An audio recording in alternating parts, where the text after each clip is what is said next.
Imagine you are a man who spent his entire life lifting others upward. He gave his strength, his opportunities, everything to the people he trusted the most. But just when he was about to reach the greatest peak of his life, those same 9 empresses, for whom he had sacrificed everything, joined hands, betrayed him, and left him to die. Fate, however, granted him a second chance. He did not die. He regressed and returned to the past, and not only him, the 9 empresses also returned with all their memories.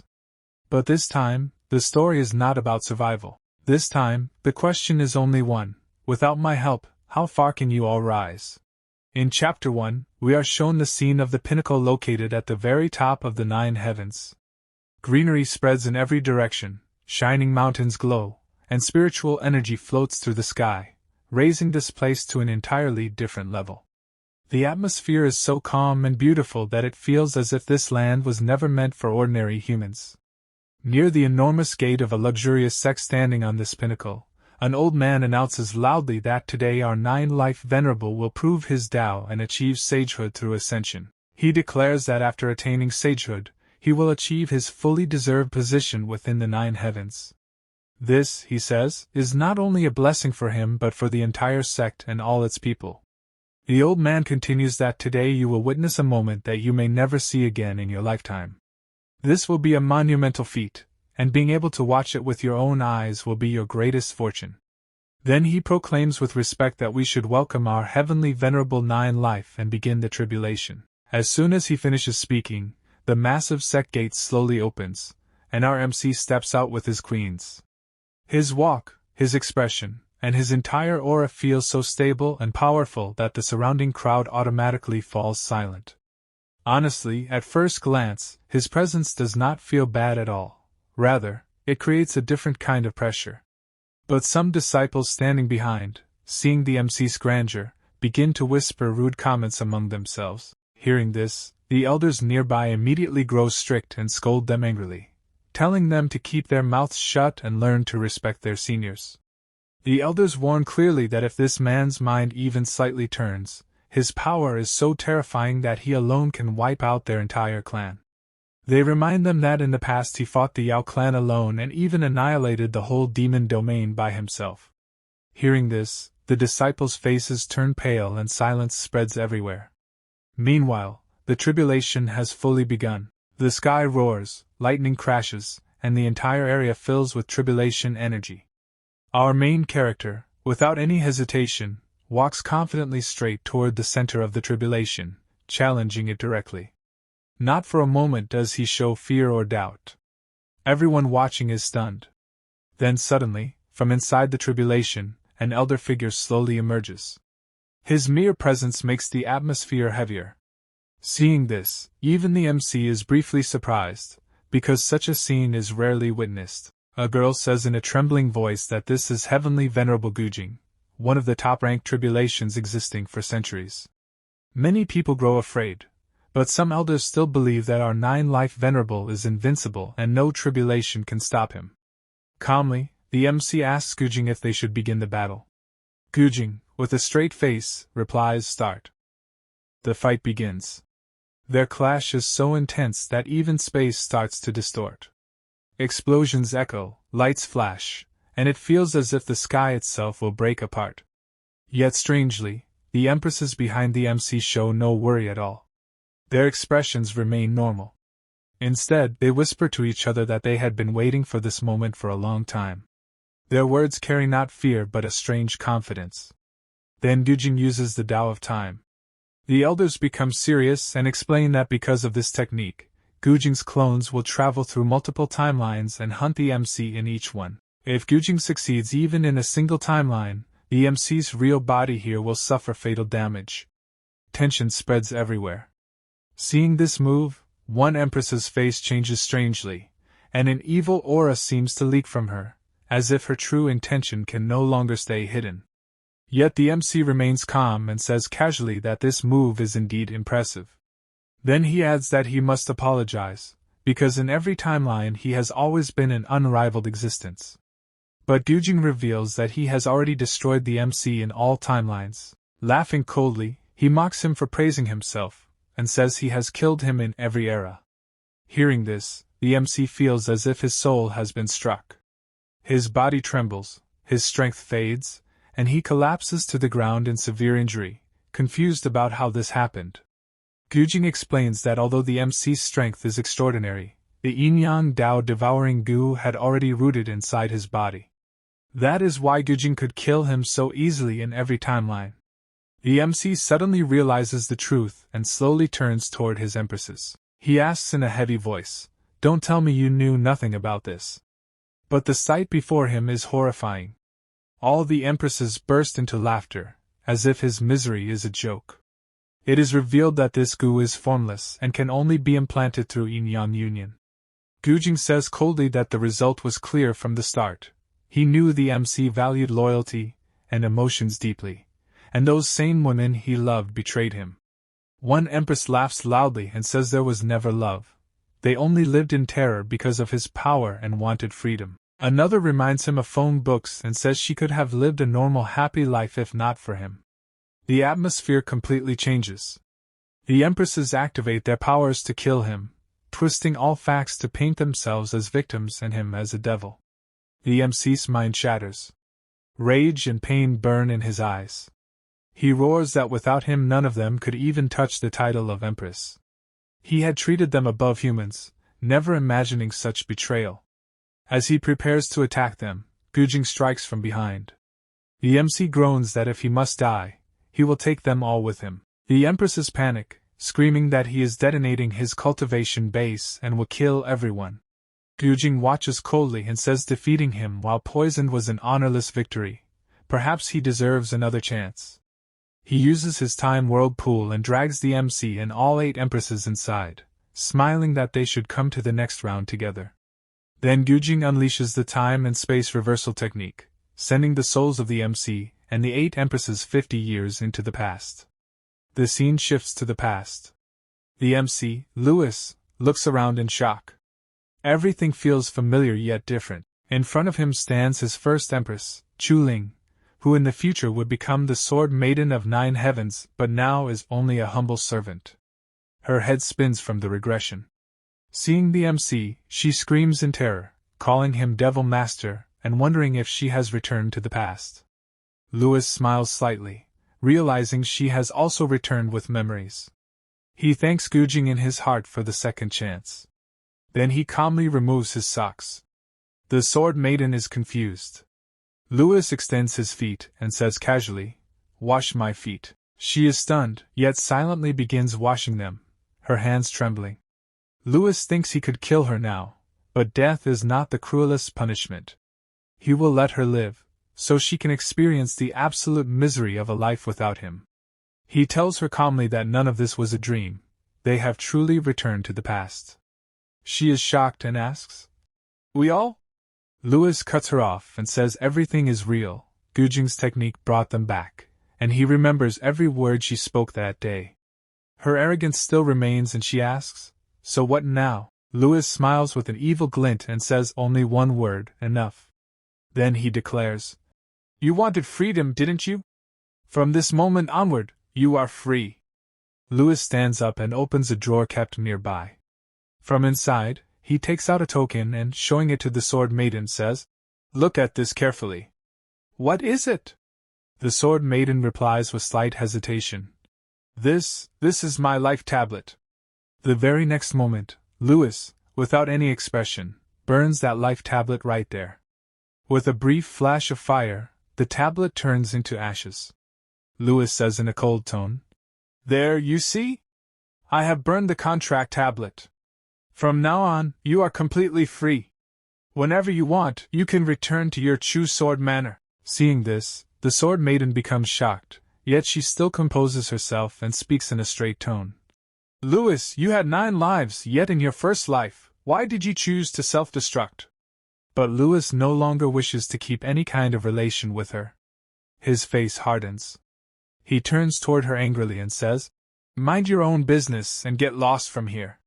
Hearing this, the Sword Maiden also begins to leave without stopping. While walking away, she says in a cold voice, "Fine.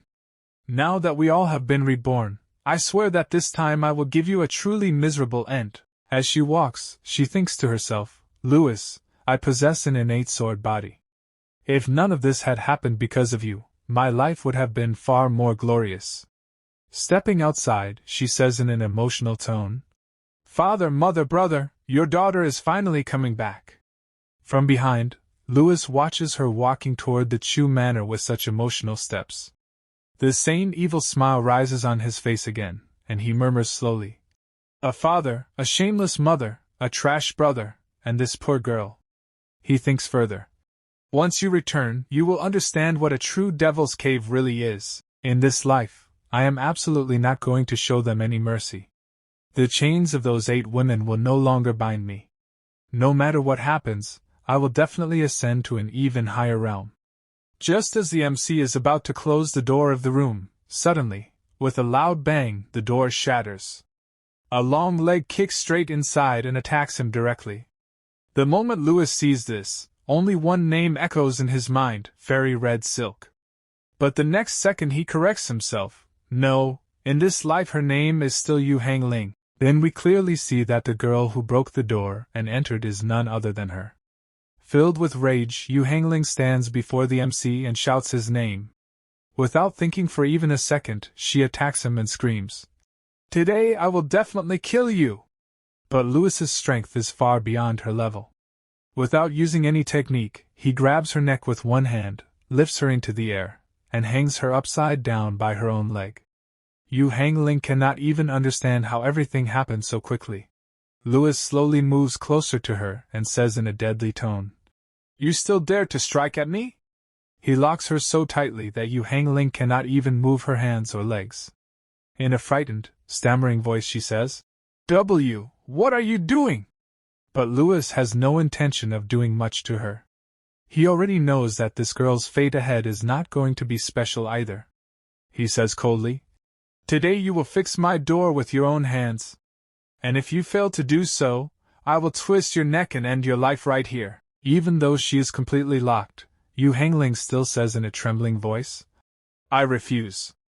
If none of this had happened because of you, I would be with Foam Wux right now.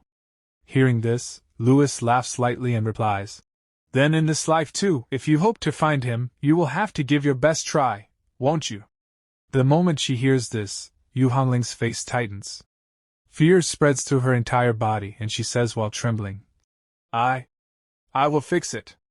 I will repair the door. Please let me go. But Louis tightens his grip on her neck even more. At that moment Hong Ling thinks in her mind, Damn it, even after returning to the past, I am still no match for him. As soon as she completely gives up, Louis throws her to the ground like an insect and says in a harsh voice, Now get to work. And if I don't find this door fixed when I return, you are finished. Hong Ling somehow gathers herself and stands up. In anger and helplessness, she shouts at the MC, Louis, at least in our past life we were Tao companions. How can you treat me like this? Hearing this, Louis's face remains emotionless. In an ice-cold tone he replies, That was in the past. In this life, you and I are nothing to each other. Those words hit Hong Ling like a thunderbolt. Anger, humiliation, and helplessness appear clearly on her face. She has nothing left to say, and the scene changes from here. Now we are shown a beautiful garden area. Colorful flowers bloom all around, the atmosphere is peaceful, and faint spiritual energy flows in the air. Louis walks into this garden. Here, an extremely angelic and beautiful woman is taking care of the plants. This is Bai Xiulong. The moment Louis steps into this place, Bai Xiulong immediately senses him. She looks forward, and Louis respectfully greets her, calling her master. But seeing Louis, Bai Xiulong's expression suddenly changes. She asks directly in surprise, Why do you have only one life left now? Hearing such a direct question from his master, Louis hesitates for a moment. Scratching his head lightly, he says, This disciple's skills were somewhat lacking. During a cultivation session, to force a breakthrough, I merged my 9 lives into one. That is why only one life remains now. Bai Xiulong's anger becomes visible. Looking at him sternly, she says, I have found a way to suppress the Chaotian power. So forget the events of the past life as just a dream. We will never allow those things to happen again, she adds in a sharper voice. And if such filthy and treacherous thoughts ever arise in your mind again, I will not hesitate for even a moment to erase your existence from this sect. Louis replies calmly. This disciple will carve Master's teachings in his heart.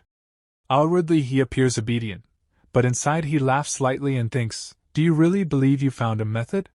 If I had not transferred the ocean poison into my own body, do you think you could ever have ascended as a Tian Empress? Here we clearly understand that Bai Xilan was also one of the MC's Empresses in the past life, now appearing as his master. The scene changes again. The MC is sitting alone on a mountain peak. Looking at the sky and the world below, he says to himself, no, my cultivation base has fallen back to the 5th stage of chi condensation. It seems I must grind everything from zero again. Then he whispers, old friend, are you still with me? Immediately a system notification opens before him. 3 options appear: cultivation, deduction, enlightenment. A robotic voice echoes, I am here, host. What do you need? Hearing this voice, Louis feels a strange relief. Smiling lightly, he says, thank goodness, you came with me too. But wait, do you no longer need energy to operate? With a soft ding sound, the voice replies, I have now become the heavenly Tao itself. Why would I need energy? Louis nods and says, true, but as heavenly Tao, haven't you become a bit too ruthless? He complains, was it really necessary to drop the most dangerous top-tier tribulation of all eras on my head? The calm, merciless voice answers, absolutely necessary. After all, you are my host. Preparing the ultimate challenge is my duty. Louis's face falls. He says dryly, thanks a lot. Then taking a deep breath, he says, fine, let's begin cultivation. The system ignores his sarcasm and replies casually, you are welcome. Initiating the cultivation of the 9-life undying heavenly scripture. The scene shifts to the Sword Maiden. Outside the Chu Sword Manor, long stairs appear. The exhausted Sword Maiden climbs them step by step. Every stair feels like a test, yet somehow she reaches the top. Standing before the manor, she says breathlessly, Father, Mother, I have returned. Her eyes become moist, believing everything will be fine now. But the guard at the gate sees her and becomes shocked. He thinks, is this really the eldest miss? Why has she returned? He blocks her path and shouts harshly, where did this beggar crawl up from? Trash like you has no place in the Chu Sword Manor. Get lost. The Sword Maiden becomes confused and says, I am not a beggar. I am the eldest Miss, Chu Ling. Seeing she does not retreat, the guard draws his sword and yells, shameless rat. How dare you disguise as the eldest Miss? Suddenly Chu Ling grabs the blade with her bare hand and says emotionally, Chu Si, look at me carefully. I am Chu Ling. You used to carry me in your arms and buy me candies, remember? But the guard shakes her hand off and shouts, you don't have the blood of the Chu family. Why did you come back? Inside he panics, thinking she barely escaped that devil's den. Why return to throw herself into the grave again? Chu Ling cries that though not biological, her parents treated her as true flesh and blood. Hearing this, another guard realizes the truth and shouts, This really is the eldest Miss. Chu Ling has returned. Chaos spreads in the manor. The manor lord, her so-called father, rushes out with fake concern, followed by his wife. Chu Ling runs and hugs her father, crying, Father, I am back. Her mother wipes her tears with false affection and asks where she was. Chu Ling says she was held hostage by the Great Tao sect and escaped secretly. At that moment a man arrives and seeing Chu Ling, his legs tremble. He thinks in relief, thank goodness, my scapegoat has returned. Now I will survive. This man is Chu Sifei, Chu Ling's elder brother. The scene shifts to chapter 2 and back to Louis. He cultivates with full concentration. We are told this is the first heaven, the weakest world, divided into many realms: prenatal, postnatal, chi gathering, origin core, shattering, infant void, refining, and Tao integration. With past life experience, Lewis cultivates for 15 days and reaches the 9th layer of chi refining, then begins origin core formation. But suddenly he feels something wrong. His chest grows heavy, breathing falters, and he coughs blood. He mutters, "What is happening? Only half of my chi is helping core formation, the rest feels like stone."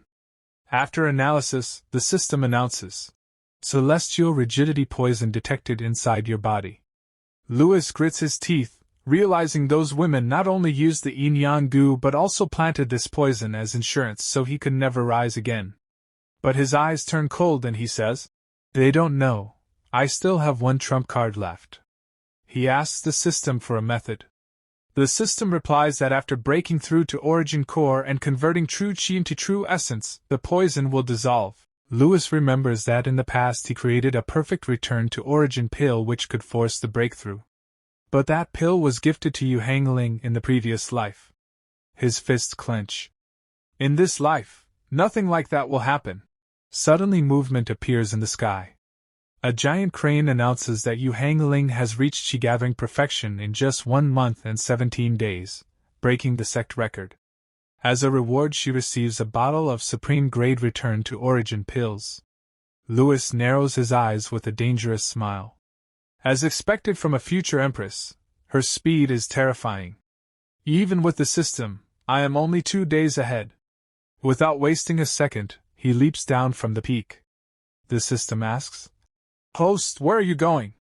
Lewis answers calmly, "To the tomb of a void refining expert. I am going to reclaim the return to origin pill, that rightfully belongs to me."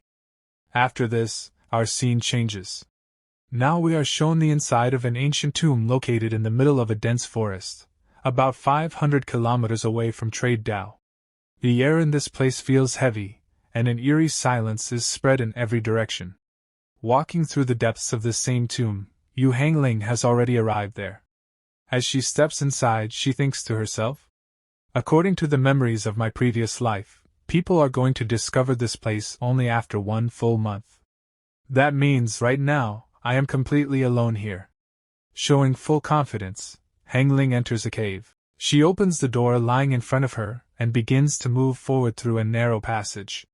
While walking, only one thought circles inside her mind, that the most precious treasures of this place are hidden right here. She thinks that among these treasures is a fragment of the 9 lives and dying heavenly scripture, and along with it, a perfect return to origin pill. Moving ahead with fast steps, she finally reaches in front of those treasures. First, she picks up the 9-life heavenly scripture and, smiling with great happiness, says, "Senior brother, this time I am 1 step ahead of you." But the moment she opens the scripture and looks inside, her eyes remain wide open in shock. In the very next second, her entire face turns pale. She falls into complete disbelief. We are shown that inside that scripture, written calmly and lovingly in Lewis's handwriting, are the words, "Bitch, you are too late."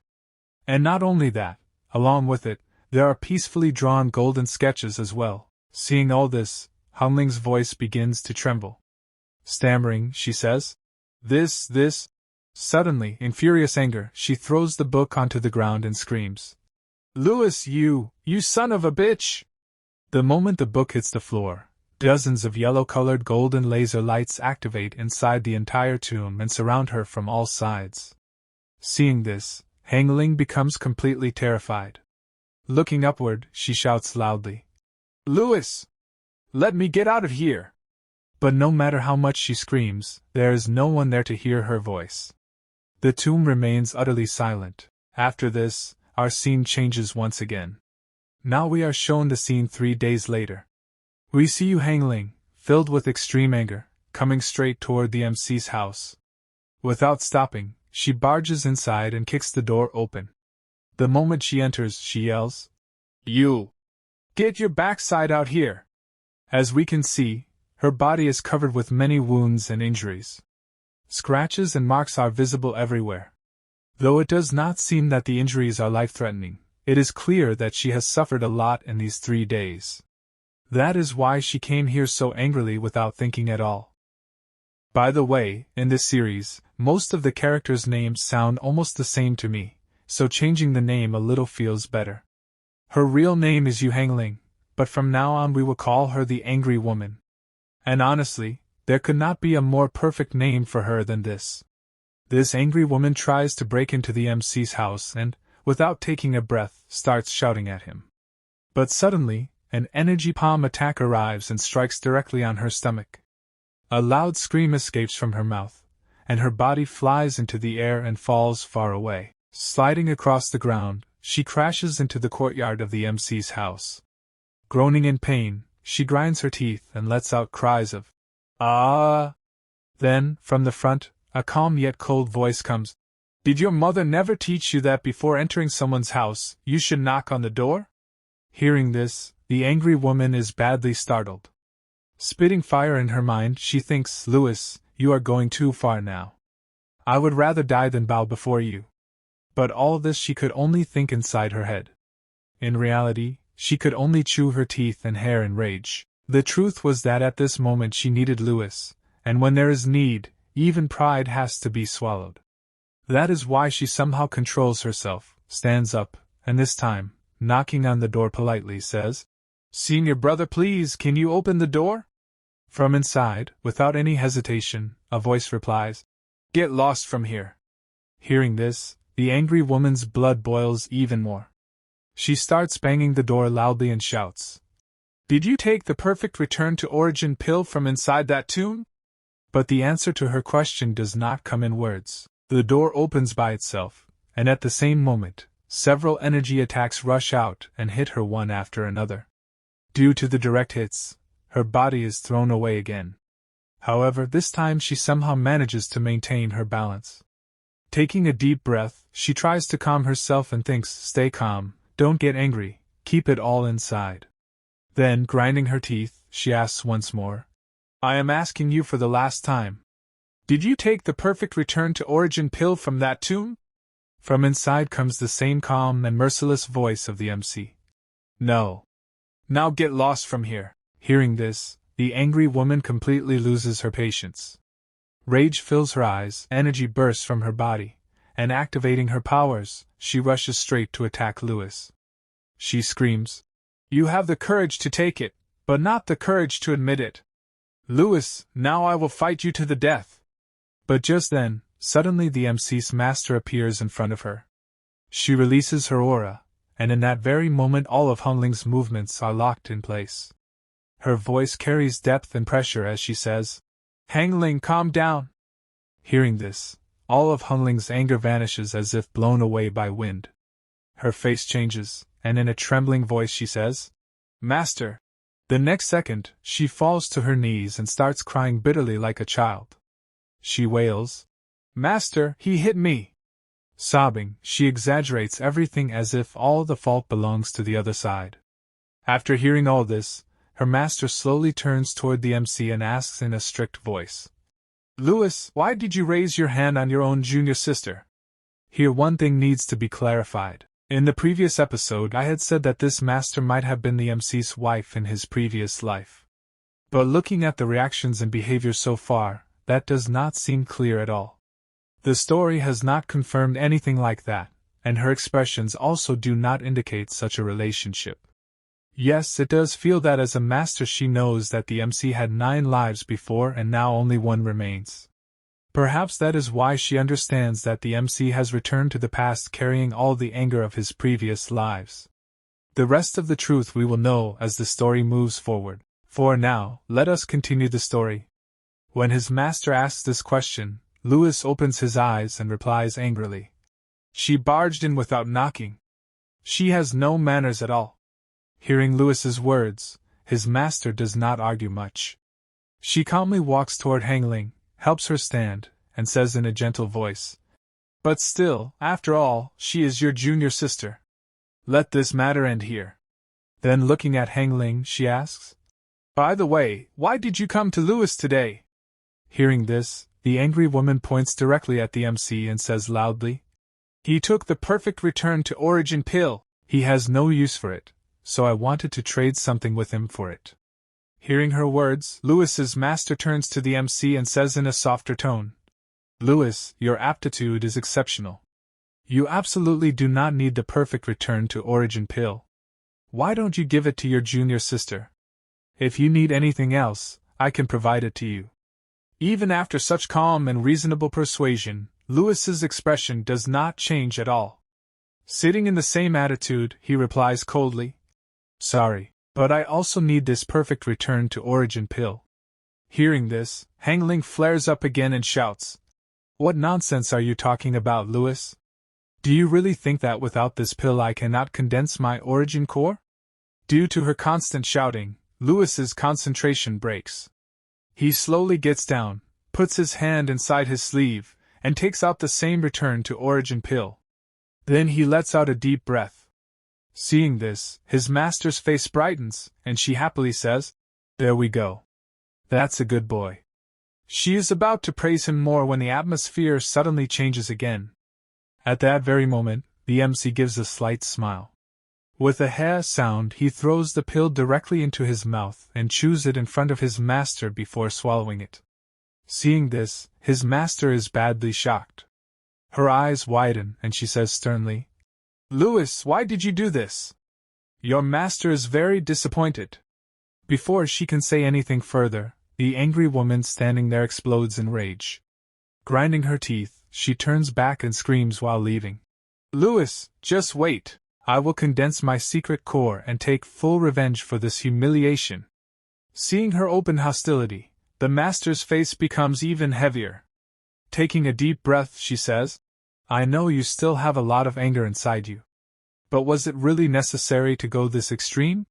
With this disappointed expression, the scene changes. Now we are shown the scene of the Sword Manor. Here the Sword Maiden is sitting comfortably while someone is feeding her with a spoon. Her mother, in a sweet and loving voice, says, Your mother steamed this emerald rice congee with her own hands, only for you. Taste it and tell me if it is good. As soon as the Sword Maiden eats it, her face lights up. With happiness and emotion, she says, Thank you, mother. In this whole world, only you treat me the best. I never want to leave your and father's side in this life. Hearing this, her mother smiles slightly and asks playfully, Really? Even more than your birth parents? The Sword Maiden replies with a smile. They disappeared right after giving birth to me. How can they be compared with your treatment? Hearing this, her mother laughs softly and says, All right, that's enough. Now hurry and rest a little. The Sword Maiden gently replies, But her mother, inside her heart, is laughing in a strange way, a very relieved and eerie laughter. She thinks, We are saved. We are finally saved. Now our entire family is safe. On the other side, the Sword Maiden suddenly begins to feel extremely sleepy. Her eyes grow heavy, and in a hesitant voice she asks, Mother, why am I suddenly feeling so sleepy? Then her mother slowly turns back with the same sweet yet cold voice and says, If you feel sleepy, just sleep a little. The moment she says this, the Sword Maiden loses control over her body. Overwhelmed by drowsiness, she cannot even hold herself and collapses onto the bed. Holding her head in pain, she thinks, Today everything feels so strange. Why am I feeling such strong sleepiness? This uncomfortable feeling has never happened before. Forcing herself, she releases her aura and commands internally, Circulate Great Lotus Sword Scripture. Tell me what is wrong with my body. But the moment she sees the result, her heart sinks. She trembles in shock. Have I been poisoned? How is this possible? Could it be because of the emerald rice congee? Just then, a knock comes at the door. A voice asks, Have you already fallen asleep? Confused and scared, she immediately lies down, pulls the blanket over herself, and pretends to be deeply asleep. The door slowly opens. Her mother enters with 3 other people. This time her voice holds no sweetness. In a cold, heavy tone she says, Good. The poison has started working. Now we can begin our task. One of the 3 steps forward. It is none other than the Sword Maiden's own brother. Smiling at his mother, he says, Mother, you are truly as impressive as people say. The older the ginger, the spicier the spice. Mother and son both stare at the Sword Maiden with deadly eyes. The mother says coldly, Come, lift her and deliver her to our old ancestor. The brother laughs frighteningly. But they have no idea that the Sword Maiden is still conscious. She hears everything clearly. Every word pierces her heart like a knife. Hearing such horrifying things from her own mother and brother shatters her completely. Tears flow silently from her eyes. She cries inside, screams inside, but her body betrays her. At that moment she realizes, the home she believed was the safest place in the world has become the most dangerous cage of her life. We are shown that two servants were carrying the Sword Maiden and moving forward in one direction. And right behind them, the entire family of the Sword Maiden was also walking along. Just then, the Sword Maiden's father calls one of the servants and asks him, "Did you take care of Chuzi?" This Chuzi is the same guard who had stopped the Sword Maiden from entering at the beginning. The servant replies, "My lord, we have completely taken care of Chuzi and his family. Not a single survivor remains." Hearing about that servant, the main lord's eyebrows rise in irritation, and he says coldly, "Excellent. I never even imagined that a mere servant could ruin my grand design." Then, snorting angrily, he looks sideways at his son and says, "If she had not suddenly run back here to end her own life, you would have been the one offered in the sword sacrifice. Your life was spared this time, so take this as a lesson. Stop wasting your days in alcohol and indulgence, and use your brain for once." But there is a saying, like father, like son. His son blows away all his father's expectations into thin air and, breathing in relief, says, "Yes, father, I was wrong. I promise from now on I will cultivate properly with full effort." These people had no idea that the Sword Maiden was hearing all their words clearly. Listening to them say that she had returned only to lose her life, she begins to cry bitterly inside. She realizes that she had been raised only to be used as a sacrifice for this very purpose. Then, from behind, her brother looks at her with drooling eyes and, with a dark expression, says, "Since she is going to die anyway, why don't I have a little fun with her first? I will only take half an hour." But instead of slapping him in anger, his father merely grabs his ear and pulls it hard while shouting, "What kind of filthy nonsense are you speaking? If nothing else, she is your sister in name. Don't throw the reputation of my Chu Sword Manor into the trash." Groaning in pain, the son replies, "Dad, it hurts. Besides, she is just the child of two dead slaves. Sharing a name does not make us blood relatives." Hearing this, the Sword Maiden receives another massive shock. Trembling inside, she thinks, "So you people murdered my biological parents as well?" Just then, the Sword Maiden's mother approaches her father with a smile and says, "Come on, she is going to die anyway. Why not let our son stay with her for 1 hour?" Her father looks at her sharply and replies, "Absolutely not. We cannot delay the old ancestor's sword refining even for a moment, or our entire family will face his wrath." Seeing even her so-called mother speaking such vile words, the Sword Maiden feels an unbearable rage rising inside her. She thinks, "I treated her like my own mother my entire life, and yet she can say such disgusting things about me."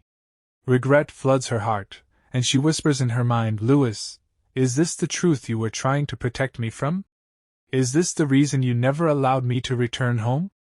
She begins to remember scenes from her past, scenes that once never felt painful but had now turned into poison. She recalls the days when she was training dangerously with Louis, training so harsh that many times her life was truly at risk. Covered in sweat, blood, and pain, she had begged him trembling, "Young master, I beg you, please let me go. I miss my parents so much." At that time Louis had looked at her and smiled slightly, but there was no humor in his eyes. Comforting her, he had said, "They are not even your biological parents, then why are you in such a hurry to go back?" Hearing this, the Sword Maiden had puffed her cheeks in anger, turned her face away stubbornly, and said, "They treat me better than even my birth parents ever would."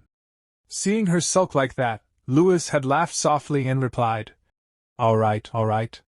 Just wait until I finish refining that sword. After that, I will personally take you back home." She had come close to him and said in a sweet voice, "Young master, what nonsense are you saying? What kind of sword takes so long to refine? You are definitely trying to coax me like a child to keep me here." Then the scene shifts. When the Sword Maiden finally reached Chu Sword Manor, The sight before her burned her entire world. The whole manor was engulfed in flames. Smoke everywhere, screams, the stench of burning wood. Her legs had given up, and she had collapsed on her knees crying, "Dad! Mom! I came too late." From that very moment, hatred for Louis had been born in her heart. She had sworn inside, "Louis, all this happened because of you. I will take revenge on you." But now, hearing and seeing the real truth, only regret remained inside her. Her heart was completely broken. She thought painfully, "Louis, the sword you were talking about was actually a demonic sword." With this thought, the scene changes again. At the same time, on the other side, our MC was watching this entire scene in HD quality with the help of the system. Every word, every sound, every intention was clear to him. The system says in a cold voice, "Host, it is truly a shame that she is unconscious right now and cannot hear the Chu family's words." Louis smiles lightly while watching all this. Laughing at the system's comment, he says, "How can a person who returned from the great emperor realm fall unconscious from a mere sleeping drug? Right now she is simply refusing to accept reality herself." The system asks, "Host, are you thinking of saving her?" Hearing this, Louis changes his position lazily, like a spectator in a theater, and says with a smile, "Save her? The satisfaction I get from seeing her suffer like this cannot be compared to anything else. After all, this is the return of an Emperor Realm being. Now she does not need me to save her." The scene changes once more. Now we see everyone moving toward the sword forging grounds. The entire atmosphere is becoming heavy and terrifying. The Chu family reaches in front of a massive mansion. The Sword Maiden is laid on the ground, and the whole family kneels behind her. Her father greets the ancestor respectfully. A shadow appears in front of the mansion and slowly becomes clear. It is an old man, Chu Kaixing, the old ancestor of Chu Sword Manor. Hearing the greeting, he slowly opens his eyes and looks at the Sword Maiden lying before him. Observing her body with one glance, he says with cold satisfaction, "Excellent, now hand her over to me." He stands up and orders, "Chetian and Chef, you two stay here and witness the completion of this demonic sword ceremony." Hearing this, the father and brother bow and thank the ancestor. The old ancestor moves forward and lights a fire beneath a massive cauldron. Inside the cauldron, a sword floats in the air. At first glance no one could tell it was demonic, but the moment one feels its aura, it becomes clear that this is a terrifying and purely demonic existence. Staring at the sword greedily, the old ancestor laughs. "This demonic sword has consumed more than 30 years of my life blood. Now only the final step remains." The Sword Maiden's father congratulates him. "Once you refine this sword, you will directly ascend to the shattering infant realm." The old ancestor raises his hand and says, "Let us begin." Black fiery swords form in the air and move toward the demonic sword. The ritual begins. The demonic sword reacts, the entire area trembles, and the ancestor chants strange incantations. Then he commands coldly, "Sacrifice to this sword." At that moment, the Sword Maiden's father lifts her in his arms and walks forward, saying emotionlessly, "Today you serve as the sword sacrifice for our Chu clan. Raising you for so many years was not in vain." There is no regret in his voice, no hesitation, only cold utility. Without wasting a second, he throws the Sword Maiden directly into the blazing cauldron. She falls into the raging flames. The heat tears through the air, yet not a single scream leaves her mouth. Her brother watches with his tongue out and says disgustingly, "What a waste, such a tragic waste." But then something happens that no one had imagined. Despite falling into the fire cauldron, the Sword Maiden is smiling. There is no pain on her face, only a strange calm and cruelty. Suddenly she reacts, spits out blood, and that blood flies straight onto the demonic sword. The moment her blood touches it, terrifying flames erupt from the sword. The vibrations multiply, as if the sword has come alive. Seeing this, her father panics. What is happening?" And right before his eyes, the demonic sword disappears in a blur and appears directly in the Sword Maiden's hands. The sword's energy begins to support her.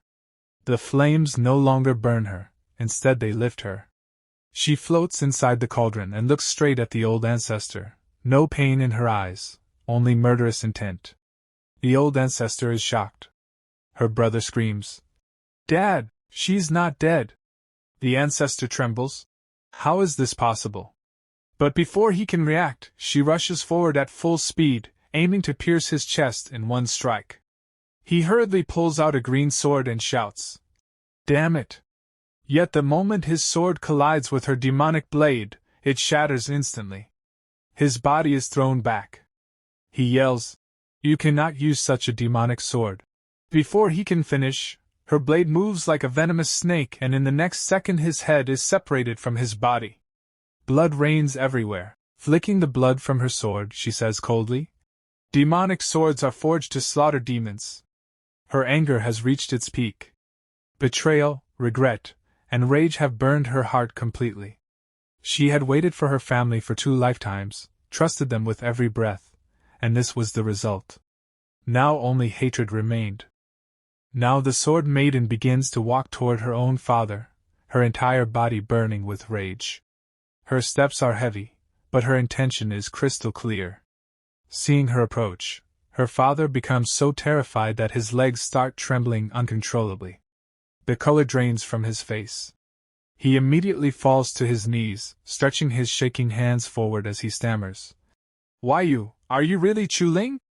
No, you can't be Chu Ling." But Chu Ling is no longer in a state to listen to anyone. She has gone completely mad with fury. Killing intent pours out of her body, making the air itself feel heavy and suffocating. With a cold, expressionless face she stops right in front of him and, in a slow yet terrifying voice, asks, "Why?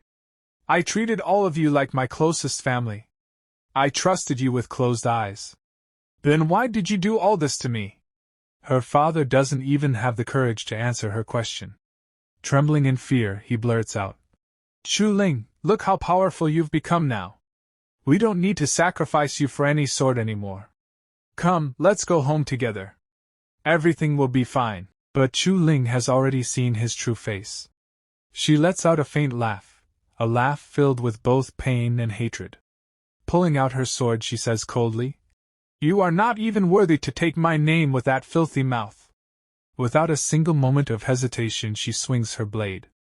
In one strike, her father's head flies into the air, blood spraying everywhere like a fountain.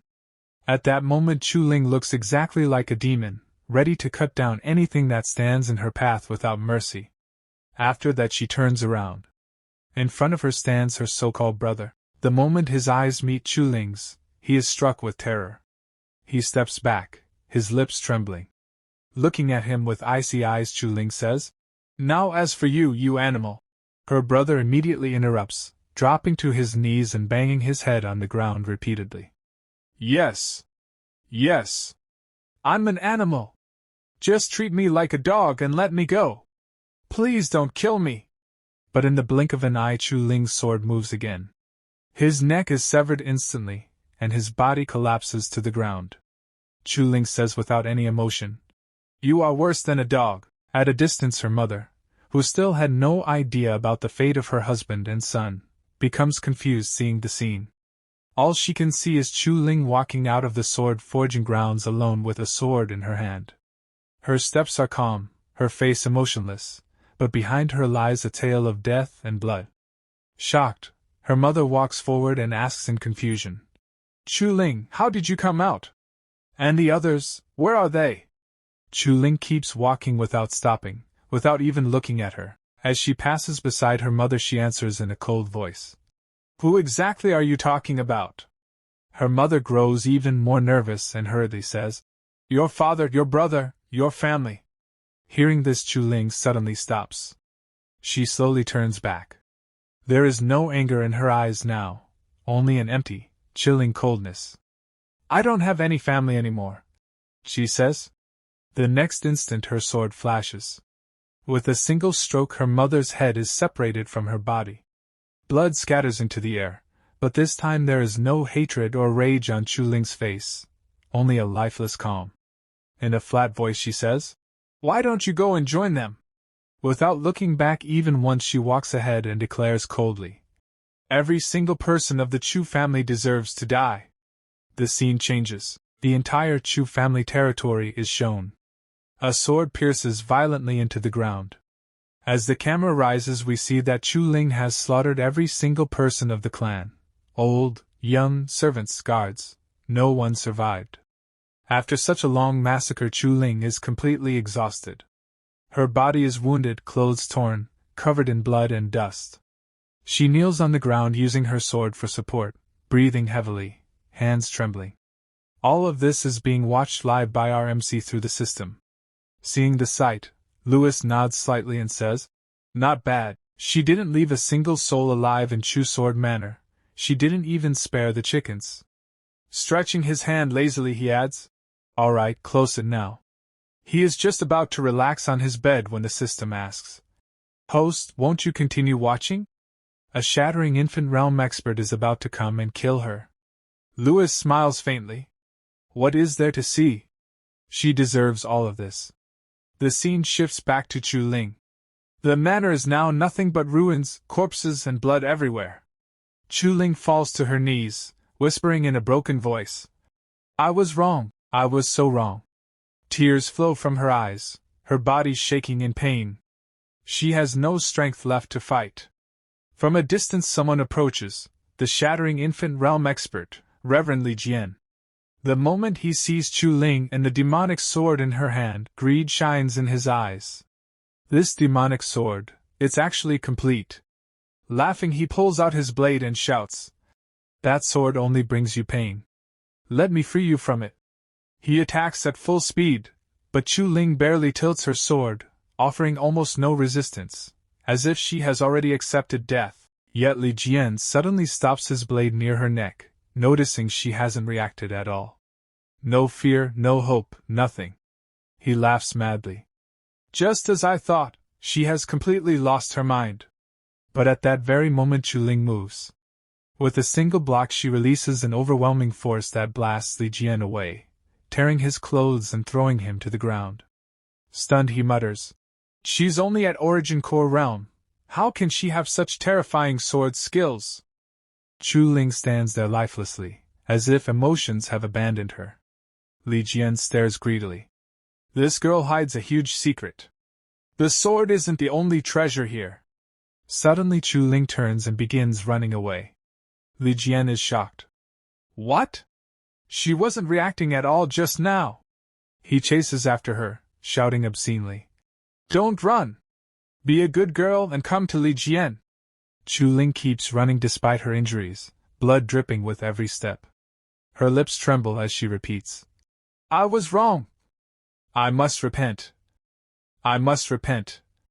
Her mind seems broken, clinging only to guilt and regret. The scene shifts to Lewis. Outside, the furious woman Hong Ling is banging on his door, screaming accusations. Lewis sits calmly in meditation.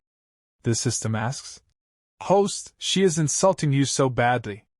Will you just listen?" Without opening his eyes, Lewis replies, "Block my ears. I must focus on cultivation. Nothing will stop me from achieving sagehood." Later, Hong Ling's master arrives and scolds her, revealing how Lewis refined every treasure for her countless times. Hearing this, Hong Ling is shaken, but still refuses to apologize. Her master angrily sends her to the back mountain to reflect. Finally, the scene changes again. Barefoot and wounded, Chu Ling climbs the stairs toward Lewis's mountain, leaning on her demonic sword. There is no hatred left in her eyes, only exhaustion and regret. Looking toward Lewis's courtyard, she whispers softly, "Great Tao." She stands there trembling, breathing heavily, staring at the place as if realizing for the first time everything she has lost in her life. At that moment, someone noticed Chu Ling standing there and cried out in shock, "Who goes there?" Before anyone could react, Chu Ling's strength gave out. She collapsed to the ground and fainted. Yet, just before losing consciousness, she murmured weakly, "Bailon Peak. Lu Yi. I am Ling." The female disciple rushed toward her in alarm, but a sharp voice suddenly stopped her. "Stay your hand, fellow Taoist. When the female disciple looked up, she saw Li Jian descending from above. He landed gracefully and said, "Fellow Taoist, I have hunted this vile creature to this very spot. I mean no disrespect to the majesty of the great Tao sect. I shall remove this trash immediately." Li Jian stretched out his hand toward Chu Ling, but the female disciple instantly drew her sword and blocked his path. "Not so fast. Since she invoked the name of one of my sect members, I intend to return and verify it. If he claims not to know her, only then may you take her away." She turned to another disciple and ordered, "Keep a close watch. Do not let him take her before I return." The disciple nodded. "Understood." At Bailon Peak, the female disciple stood outside Lu Ye's room and called out loudly, "Junior brother Lu Ye! A woman claiming to be Chu Ling has collapsed outside the mountain gate. She is being hunted and is gravely injured. Do you know her?" From inside, Lu Ye asked coldly. "Who?" The disciple replied, "Chu Ling." After a brief silence, Lu Ye answered in an icy tone, "I don't know her."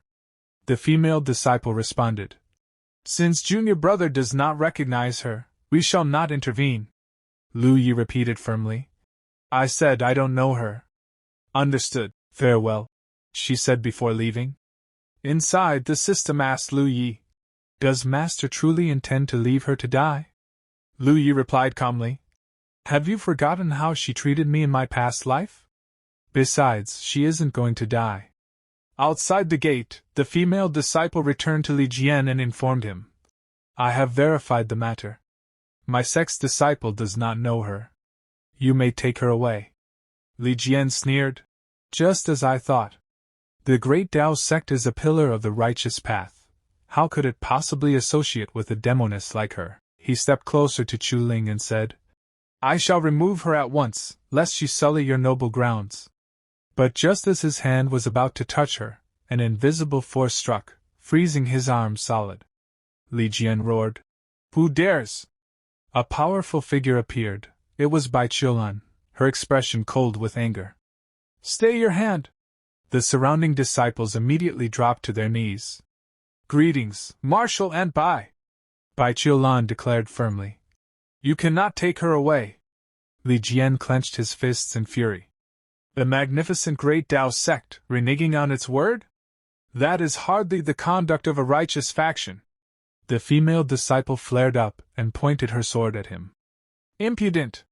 Do you wish to find out just how sharp the great Tao sect's swords are?" Li Jian drew his own blade with a cold laugh.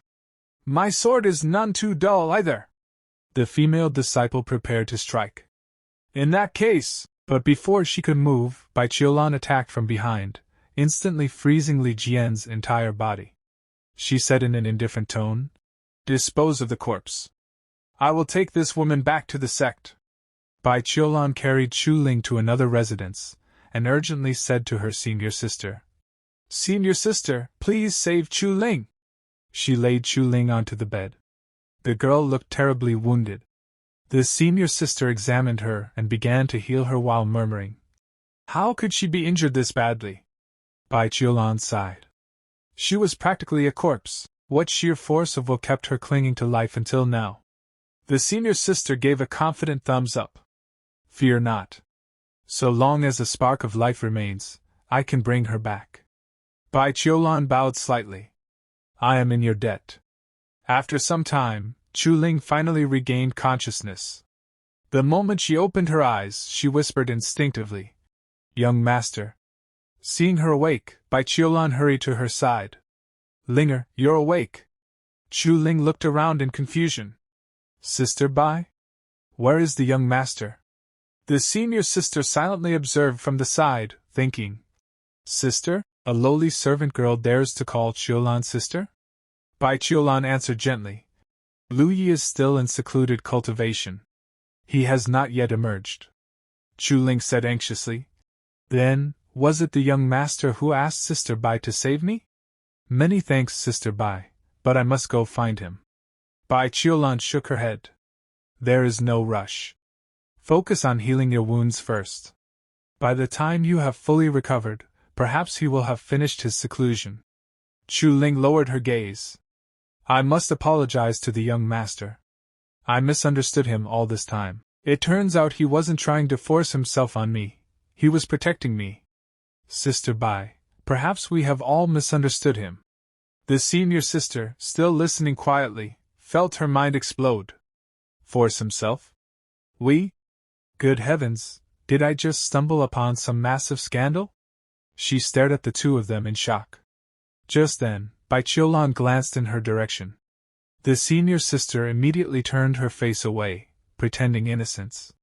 Bai Qiulan walked over and said politely, Senior sister, could I trouble you to step out for a moment? I have some things to discuss with Linger. The senior sister waved her hand. All right, I'm leaving right now. You two chat to your heart's content. After she stepped outside, Bai Qiulan turned back to Chu Ling. Linger, from now on, do not call me Sister Bai. You may address me as Senior Bai. Back when the chaosine poison flared within me, Lu Yi only resorted to that unavoidable act to save my life. Outside the door, the senior sister had not actually left. She pressed her ear against the wall and gasped. What do you mean by unavoidable act? But Bai Qiulan noticed her eavesdropping and immediately used her power to place a sound barrier around the room. The senior sister blinked in confusion. Eh? Huh? Why can't I hear anything now? Damn it. Just what kind of earth-shattering scandal was that? To think she'd actually blocked me out. Chapter 7 opens at midday on Bailing Peak. The sun hangs high in the sky, shining brightly over the mountain. At this moment, Lewis's seclusion cultivation finally comes to an end. He slowly opens his eyes and stands up from the cultivation mat. Yawning lazily, he stretches his body and walks forward. After all, he hasn't slept properly for many days. The scene shifts to outside Lewis's residence. A young woman is kneeling there on the cold ground. It is Chu Ling. She sits upright on her knees, unmoving, her expression calm yet stubborn. It is clear she has been sitting here for a very long time. Inside Lewis's mind, his system reacts. The system informs him that she has been waiting outside for an unusually long period and asks whether he wants to go out and check on her. Lewis's face shows no emotion at all. He replies coldly that there is no need. He says he has not forgotten what she did to him in his previous life. The moment Chu Ling comes to his mind, a single image flashes before his eyes. Her face. That cruel, evil smile. The smile she wore when he was dying. Lewis clenches his fist slightly. He thinks that anyone who can betray once can betray again. Women, in his eyes, only slow down cultivation. In this life, cultivation is the only thing that matters to him. Nothing else is important. Outside the house, Chu Ling continues kneeling. Her legs are numb, her body exhausted, yet she does not move. Inside her heart, she speaks silently. She believes in young master. She believes that if she endures sincerely and keeps waiting, one day he will forgive her. Her resolve does not waver. The scene changes. Now we arrive at Crimson Cloud Peak. Within the territory of the Great Tao sect, there exist 9 main peaks and 72 minor peaks. Bailing Peak and Crimson Cloud Peak are both among them. At the top of Crimson Cloud Peak, a young woman filled with anger is practicing her short training routine. Her movements are elegant, dignified, and extremely graceful. Each motion flows smoothly, like water. At first glance, it almost looks as if she is dancing rather than training. With every step and turn, even the surrounding wind seems to follow her movements, swirling gently around her body. Whether these movements contain true killing power or not is unclear. She looks beautiful, majestic, yet dangerous. She is not alone. From behind a large rock, someone is secretly watching her. It seems she has unknowingly gained herself a stalker. A shy-looking young man. His name is Ling Wushang. Most people simply call him Ling. Ling is completely mesmerized. He watches her movements without blinking, his mind utterly captivated. Somehow, even her anger appears beautiful to him. Just as he is about to think further, a sharp sound cuts through the air. A flying sword suddenly shoots toward his hiding place and slams directly into the rock in front of him. Ling gasps in shock, letting out an involuntary sound. The young woman stops her movements and speaks calmly, her tone unusually composed. She asks who is hiding there. Ling hesitates for a moment, then steps out from behind the rock. At the same time, the woman leaps forward with a light movement and lands right in front of him. Ling hurriedly brings his fists together and greets her. He introduces himself as Ling Wuxiang, addressing her as junior sister Hong Ling. He explains that he is the newly inducted head disciple of Crimson Cloud Peak. Even though Hong Ling's face looks irritated and sharp, in Ling's eyes, she looks unbelievably beautiful. Hong Ling speaks again, her voice surprisingly soft. She says she knows his name. Inside her mind, memories surface. She recalls hearing this name long ago. When senior brother Louis refused the position of Holy Son of the Great Tao sect, this man inherited that role. In the future, he ascended all the way to the 8 heavens. And in the end, he died while fighting within the dark turmoil. In her heart, she acknowledges that he should be counted as a true hero. Ling remains in his greeting posture, smiling awkwardly. He says he just witnessed the technique she was practicing and praises it as magnificent.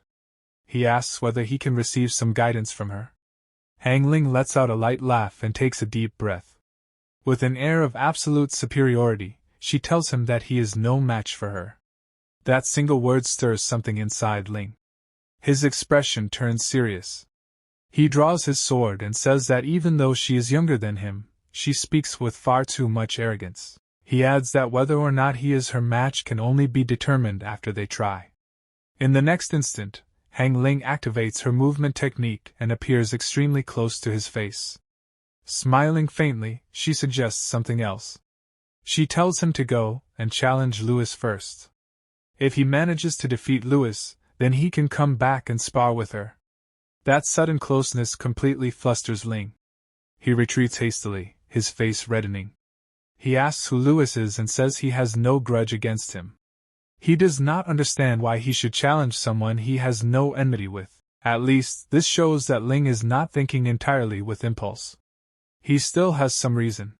Seeing this, Hong Ling relaxes slightly. She exhales deeply and sits down on a nearby tree branch.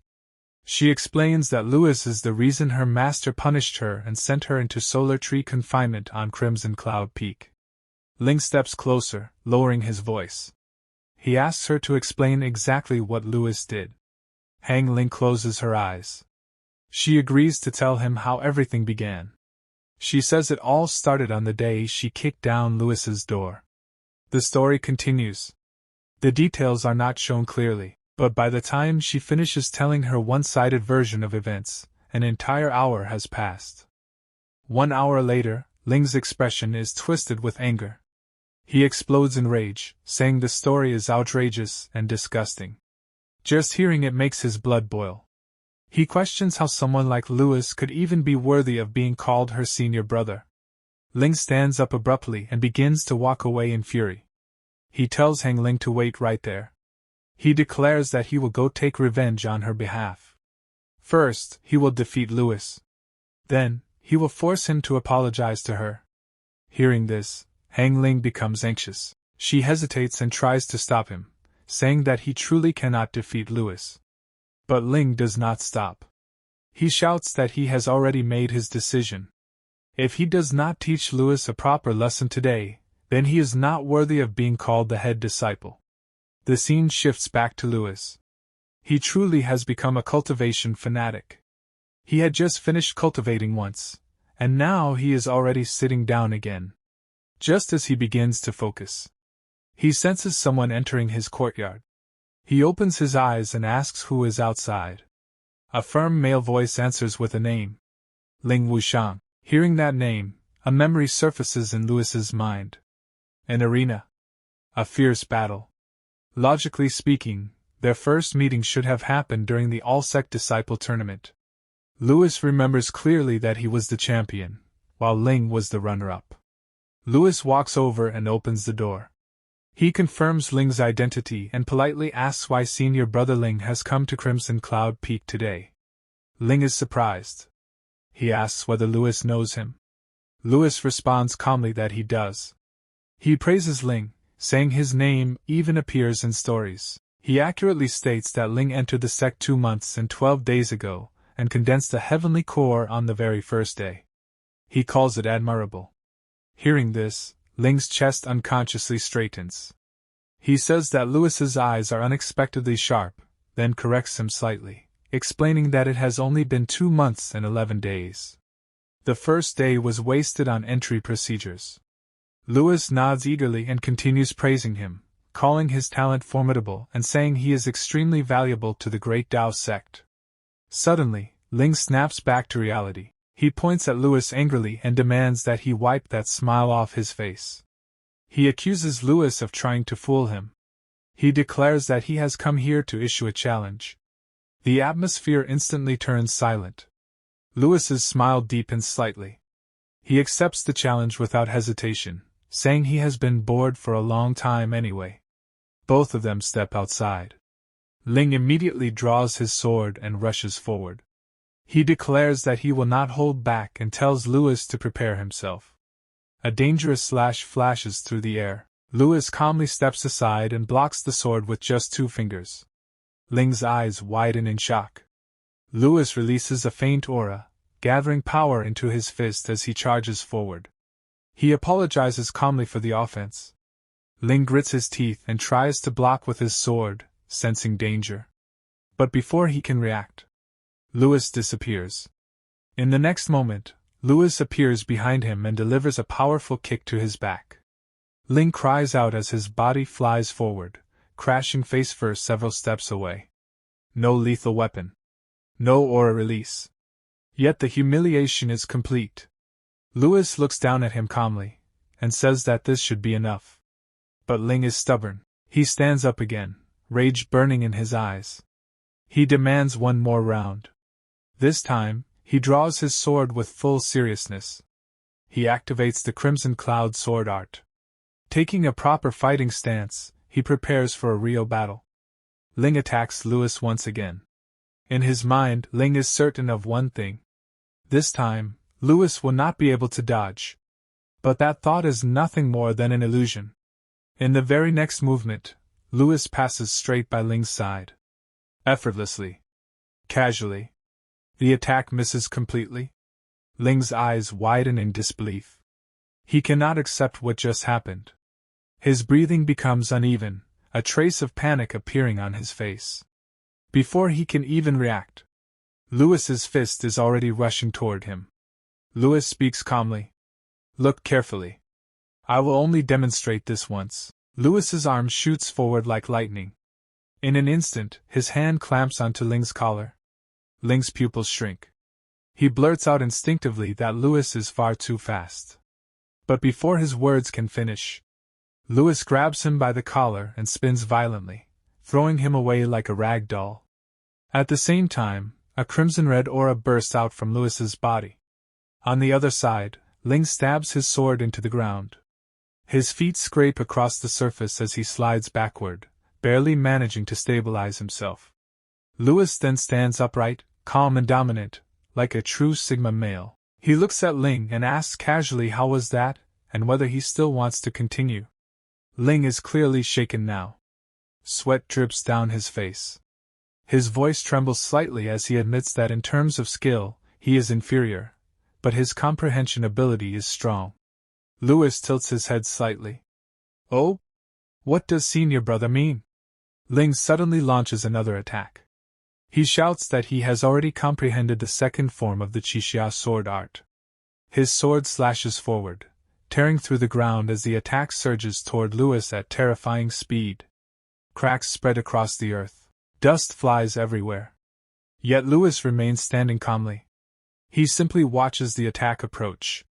Then, in a serious tone, he speaks. Senior brother indeed has good perception. In the next moment, Lewis swings his hand like a blade. His palm cuts through the air. The incoming sword attack is shattered instantly. Completely destroyed. Seeing his strongest move erased so casually, Ling is utterly shocked. Cold sweat pours from his body. His eyes remain wide open. He cannot say a single word. Lewis lowers his head slightly. He extends his hand forward in greeting and asks whether they can end it here. Ling takes a deep breath. He bows his head and returns the greeting. He admits his defeat. He acknowledges that Lewis is far stronger, and says that Lewis's future achievements will inevitably surpass his own.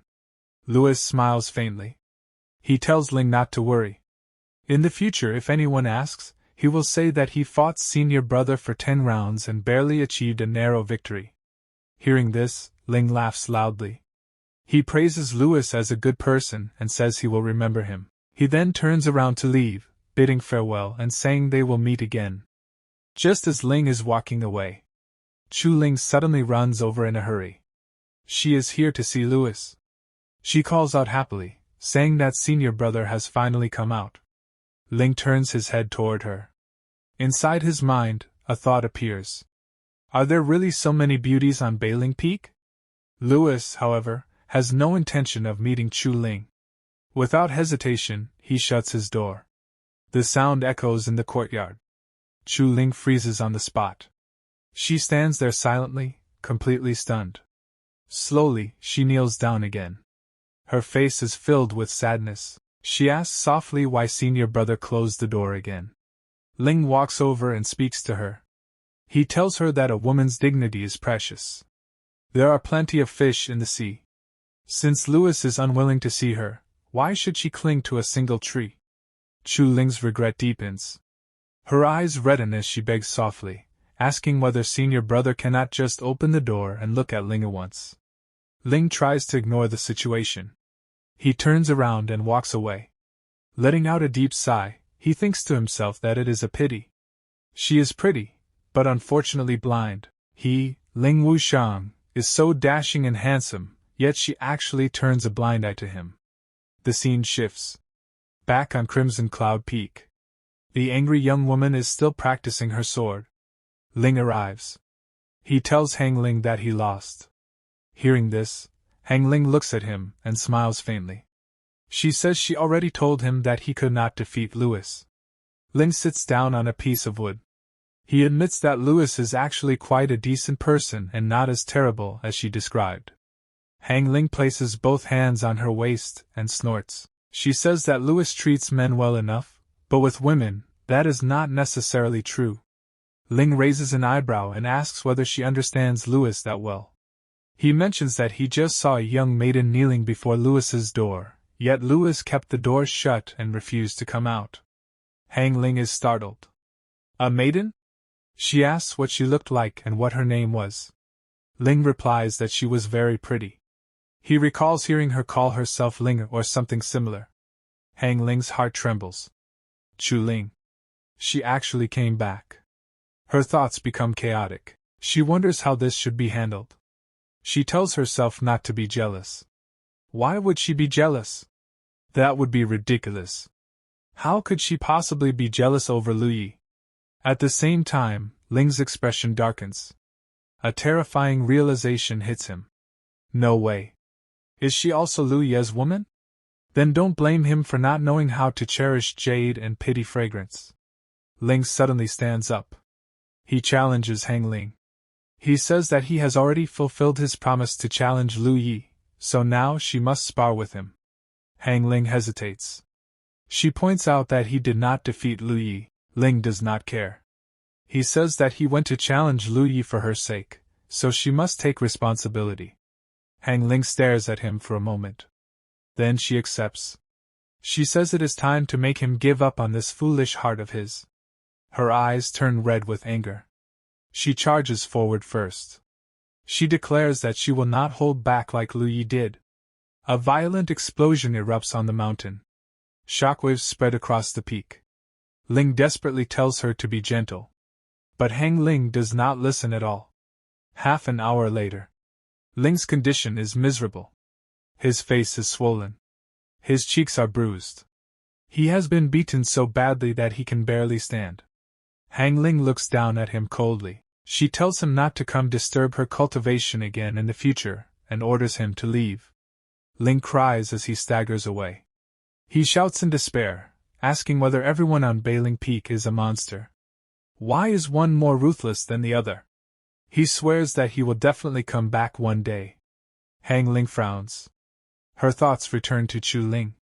Why did Chu Ling come back? She decides that she must go take a look. Confinement? Who cares about confinement? Meanwhile, back at Bailing Peak, Chu Ling is still kneeling outside Louis's room. Her body is trembling. Her regret is overwhelming. She keeps apologizing softly, saying it was Linger's fault and that Linger was wrong. Her voice grows weaker. Due to hunger and thirst, her strength finally gives out. She collapses against the doorframe. The impact causes the door to open. Chu Ling looks inside anxiously and calls out to her senior brother. But when she looks into the room, it is empty. Her heart sinks. Her face turns pale as she whispers in shock. Senior brother is missing. The chapter begins with Hong Ling arriving to meet Chu Ling. Chu Ling is slightly surprised when she sees Hong Ling standing there. Hong Ling speaks in a very harsh tone and says, Lu Yi has already left. So why are you still kneeling here? He is not coming back. But Chu Ling is drowning in guilt. Tears of regret continuously fall from her eyes. She turns toward Hong Ling and says, Even if the young master is not in the sect right now, I will continue kneeling here until the day he returns. Hong Ling becomes angry. She grabs Chu Ling's hand and tries to pull her up, saying, You should stop kneeling and stand up. We are female cultivators. We have dignity too. Why are you humiliating yourself like this? But Chu Ling shakes off Hong Ling's hand and cries, Sister Hong Ling, I was wrong. I made a huge mistake. I poisoned the young master. This punishment is what I deserve. Just then, Master Bai arrives. As soon as she comes, she speaks gently to Chu Ling. What happened is already in the past. From now on, we should start anew. You shouldn't keep blaming yourself. But Chu Ling still cannot let go of the past. She firmly shakes her head and says, A heavenly rigidity poison can never be completely cleared. A part of it will remain inside his body forever. Curing it is extremely difficult. When Hong Ling and Master Bai hear this, both of them are shocked. Hong Ling asks in disbelief, You mean, the heavenly poison is still inside Lu Ye's body? And it will remain there permanently? She is confused. Master Bai then speaks again, mentioning the perfect returning origin pill. The moment Chu Ling hears about that pill, her regret deepens even further. More tears fall from her eyes as she says, So that means Lu Yi didn't intentionally take the perfect returning origin pill. It was because the heavenly rigidity poison flared up and consumed its power. Hearing this, Hong Ling's eyes also fill with tears. She lowers her head and apologizes softly. Senior brother, I'm sorry. Master Bai sighs deeply and says, How wrong we all were about Lu Yi. But where exactly are you now? Scene shift. The scene shifts to the back mountains of the great Taoist sect. There, Lu Yi is cultivating calmly and peacefully. His mind is focused only on self-improvement, not on women. This time, he will not make the same mistakes again. His only focus is cultivation. Through the system, Lu Yi is monitoring the 3 female leads. The system says, Master, they are all waiting for you to return. Lu Yi replies coldly, Let them be. It's quiet here. I'll cultivate here. I've figured it out now. Women, one after another, are all stumbling blocks on my path to the Tao. Our main character is finally on the right path. Straightforward. No distractions. But the system is restless and asks, How long does Master plan to stay here? Lu Yi ignores it. Golden energy bursts out from his body as he smiles and says, Before the December disciple competition starts, I will reach the 13th layer of the Origin Core Realm and gain qualification to enter the Great Tao Treasure Pavilion. 3 months later. 3 months pass. The disciple competition is about to begin. Numerous disciples fly toward the arena on their swords. Someone announces, The Order Peak Master of all peaks leads the 92nd generation disciples to gather at the Great Tao Terrace. Lu Yi also flies toward Balan Peak, his face filled with confidence. But suddenly, he stops. His eyes land on 3 figures. They are none other than Hong Ling, Chu Ling, and Master Bai. Lu Yi falls silent. At that moment, Chu Ling turns around. Her eyes meet Lu Ye's. Young master! she calls out. Lu Yi gives no response. Suddenly, Hong Ling runs toward him and apologizes. Senior brother. I'm sorry. Chu Ling also rushes over, trying to apologize. Master Bai calls out, asking Lu Yi to stop. The commotion draws everyone's attention. The disciples whisper in shock. What is going on? Two stunning beauties are apologizing to one man at the same time? The chatter irritates Lu Yi. His expression turns cold as he says firmly, Get lost. The disciples are completely stunned. He actually told 3 goddesses to get lost? Lu Yi looks like a total badass. Hong Ling clenches her fists, furious. She turns around and says, If you want me gone, then fine. I'll get lost. She leaves. Master Bai also turns away, clearly upset. I'm tired. That's why I'm leaving. She cannot believe how bold Lu Yi has become. Only Chu Ling remains. She steps forward and says softly, Young master. But before she can finish, a group of disciples kneel before Lu Yi, bowing deeply. Hero! A model for our generation! Please accept our bow! They finally understand. Ignore women, move forward, cultivate hard. Suddenly, a powerful voice echoes. Everyone take your places. All disciples move toward the arena. Another announcement follows. Next, please welcome the Vice Sect Master. An old man enters the arena. Half bald, wearing round glasses, full of authority. He begins his long speech about the Tao. Lu Yi yawns lazily and mutters, Even the bureaucratic tone is exactly the same as my past life. I should have arrived later. Finally, the Vice Sect Master announces. The competition follows a single elimination format. Go all out. Do not be cowardly. I declare the 90-second disciple competition officially begun. Battles begin. A beautiful girl steps into the arena. Several disciples stare shamelessly at her legs. But Lu Yi doesn't even look. Hong Ling notices this and feels conflicted. The battles begin. Hong Ling defeats her opponent with a single kick, sending him flying off the stage. The Vice Sect Master announces her victory. Next, Chu Ling's turn. Before stepping onto the stage, she approaches Lu Yi and says, Young master, I have joined the Great Tao sect.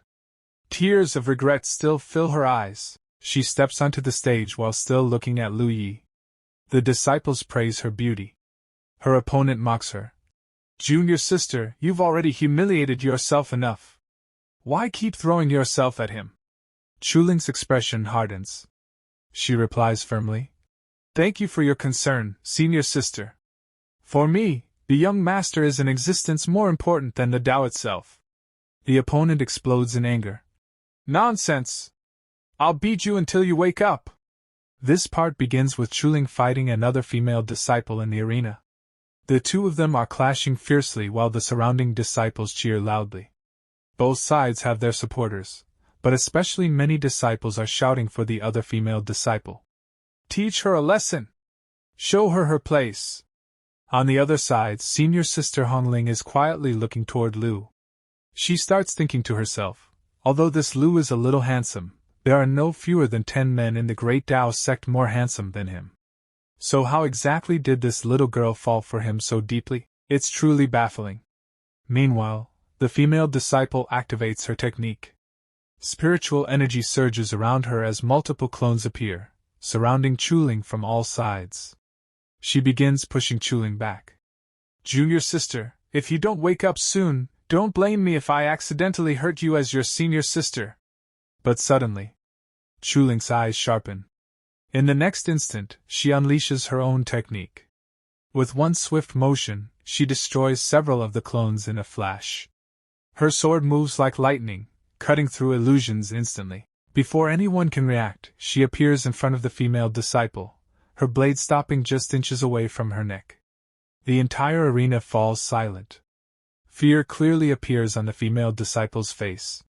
Chu Ling calmly says, Thank you for your concern, senior sister. Then she slowly withdraws her sword and politely adds, I accept your concession. And just like that, Chu Ling of Blazing Peak wins. A bright glow appears on her face as she turns toward Lu with a smile. Young master, I won! But Lu gives no response. All the disciples turn to look at him. He still hasn't melted. He knows exactly what he needs to do. He doesn't plan to get distracted by girls. Without even looking back, he walks toward the stage because the next match is his. Everyone is shocked by his attitude. The disciples start whispering among themselves. He doesn't know how to cherish jade and pity fragrance at all. Soon, the next match is announced, Lu versus Gu Qing. A large number of disciples cheer for Gu Qing, wishing him good luck. They want him to defeat Lu. They hope he will crush Lu's ruthless attitude and teach him a proper lesson, so junior sister can finally see what kind of trash he really is. Lu looks seriously at Gu Qing and thinks, I don't seem to have any impression of this name. Without wasting time, Gu Qing charges forward and loudly declares, Today, I'll teach you a lesson on behalf of everyone. But Lu's expression turns cold. He watches the attack coming toward him. He clenches his fist. Spiritual energy gathers instantly, forming a spiritual fist. Boom! With one punch, he shatters Gu Qing's sword. The impact sends Gu Qing flying off the stage. Silence. Then Lu calmly says, I accept your concession. The old master watching from above slightly smiles. This generation has produced some excellent seedlings. Another elder nods. Indeed. Those from Blazing Peak are especially outstanding. The old man continues, Sect leader Hong Ling and Chu Ling. I didn't expect junior sister Bai to be not only skilled in cultivation herself, but also so formidable in teaching disciples. They are excellent, certainly. But their emotions are also too abundant. If those two girls run into love, they may not necessarily have the mind to compete. Then his gaze shifts toward senior brother. If this continues, I'm afraid my great Tao sect will turn into the Jealous Union sect. After that, many battles take place. In every round, the same three characters continue to win. Chu Ling advances easily. Hong Ling also advances. Next match, Lu of Blazing Peak versus Li Jimin of One Dao Peak. Li Jimin activates his technique and creates a turtle spirit shield around himself. The defensive power is extremely strong. He reinforces it further, making it even thicker. But Lu charges forward immediately. Without hesitation, he throws a punch at the shield. Crack! With terrifying force, he shatters the defense completely. Li Jimin is stunned as his powerful shield breaks apart like glass. He falls heavily to the ground, unable to believe that his defense was destroyed so easily. After defeating him, Lu calmly says, Thank you. Now Lu slowly steps higher through the rounds. His next opponent is Hong Ling. Hong Ling stares at him carefully. She already knows she isn't his match. I know I can't beat you, she says. But let's agree on one thing first, no hitting the face. Maybe she's planning some trick. She already understands she can't win normally. Lu smiles slightly. You actually reminded me. In the next second. Bam! His spiritual fist lands directly on Hong Ling's face. She is completely shocked.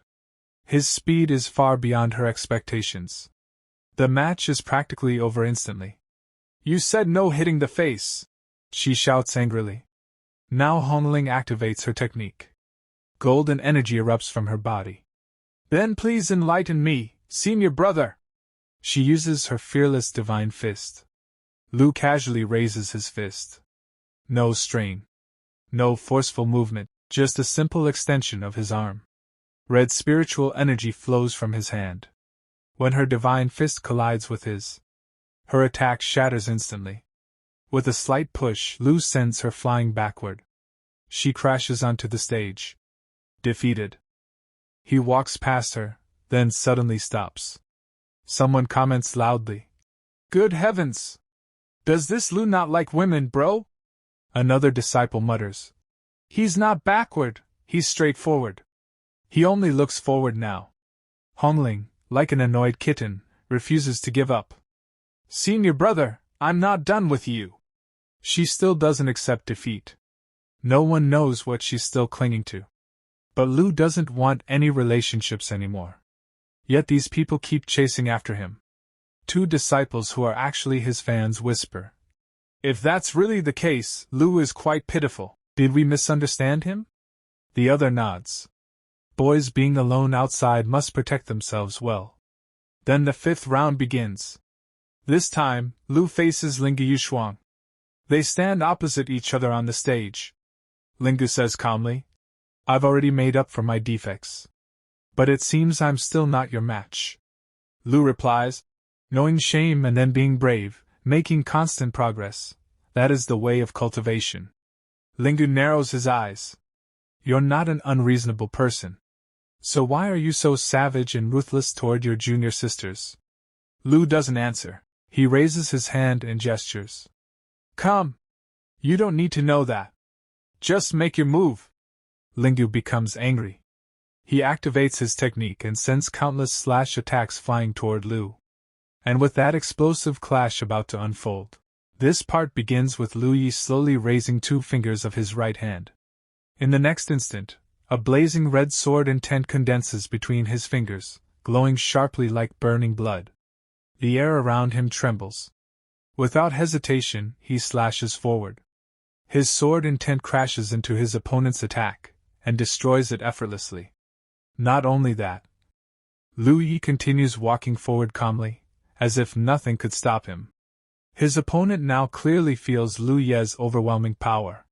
Fear creeps into his heart. His grip tightens, but his confidence is already gone. Lu Yi smirks slightly and says, Senior brother Lingu, do you still want to continue? A faint smile appears on his face, confident, almost teasing. The very next second, Lingu's sword slips from his hand and falls onto the arena stage with a loud clang. I admit defeat. He lowers his head, openly acknowledging his loss. Lu Yi brings his hands together in front of him in a respectful greeting gesture. Thank you for letting me win. The entire arena goes silent. All the elders present are completely shocked. One elder suddenly shouts, Junior Sister Bai is not even a specialized sword cultivator. A sword genius like Lu Yi should be taught by me. That is the most suitable arrangement. But immediately another elder jumps forward and interrupts angrily. Bullshit! You can't even defeat me. How can you possibly teach Lu Yi anything? He rolls up his sleeves and clenches his fist, ready to argue. Before things escalate further, a third elder steps out and sighs deeply. I feel unworthy to teach him. I will go find my master. Perhaps my master can personally guide Lu Yi. The competition for Lu Yi has officially begun. Just then, Master Bai steps forward. Senior brothers, Lu Yi is my disciple. Our Bailian Peak is not a place for you to speak so rudely. The moment the elders see her, their faces turn red in embarrassment. One elder quickly says, Junior Sister Bai, if you are willing to give Lu Yi to my lonely sword peak, we are willing to offer all our precious resources for the next 3 years to your vent peak. Another elder adds desperately, Junior Sister Bai, you know me. My hidden sword Heaven's Scripture is waiting for a top-tier successor. If you do not give him to my hidden sword peak, our lineage will die out. I am willing to give you 20 years of my essence. But Master Bai firmly shakes her head. No way. It is absolutely impossible to give Lu Yi to any of you.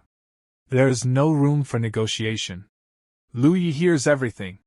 He begins to think. Isn't Master Bai afraid that I might deceive her and destroy the ancestor's reputation? Why is she refusing to send me away so firmly? Suddenly, a powerful voice echoes from the sky. Marshal Ni Spy. I am taking this Lu Yi. Everyone freezes. Master Bai looks up in shock. All the elders raise their heads. In the sky stands a figure in black robes, sword on his back, his aura vast and overwhelming. It is the Venerable Battle Sword Master. He stands in the air with a cold, serious expression, looking down at everyone below. The moment the elders see him, they immediately bow. Greetings, Martial Uncle Battle Sword! All the disciples fall to their knees as well, including Lu Yi. Lu Yi thinks inwardly. So even a supreme elder of the Tao interrogation realm has come to snatch disciples. But then, Another powerful elder appears behind the Battle Sword Master. Junior brother Battle Sword, I believe Lu Yi is more suitable for my sword Dao. Before anyone can react, yet another terrifying elder arrives. Senior brother Dao, I think Lu Yi is clearly more suitable for my sword Dao inheritance. Now multiple venerable level elders are fighting over him. Master Bai is completely shaken. Her heart is pounding violently. According to the sect rules, elders can only choose disciples when they first enter the sect. Snatching someone afterward is against tradition. She quickly speaks up. Martial uncles, according to the established rules, one can only choose disciples when they first enter the sect. To snatch someone now just because you see his outstanding aptitude is truly not the proper way. She is clearly nervous. Her heart is racing. She is afraid Lu Yi will be taken away from her. The venerable Battle Sword Master suddenly becomes serious. His sharp gaze locks onto Master Bai. In a cold, firm tone, he says, "You are not a sword cultivator. How can you properly teach a powerful sword genius?" The pressure in the arena becomes suffocating, and the real battle is only just beginning. That is still not a reason for you to snatch someone. The venerable Battle Sword Master narrows his eyes. Since you are so stubborn, then I shall ask your disciple directly. His gaze shifts downward toward Lu Yi. Lu Yi, I ask you now, are you willing to leave Bai Lian Peak and bow under a different sword cultivation lineage? The entire arena goes silent. Below, Lu Yi stands quietly, looking up at the sky. On the other side, Master Bai's heart is pounding violently. Sweat trickles down her face. Behind her, Hong Ling is also nervous. Sweat forms at her temples as well. She thinks to herself, Lu Yi, if you really want to leave, does that mean we will have no connection from now on? She assumes he might stay. But that misunderstanding is about to be shattered. And somewhere deep inside her heart, a strange jealousy begins to burn.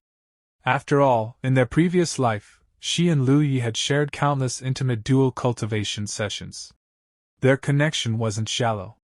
Meanwhile, Lu Yi is laughing inwardly.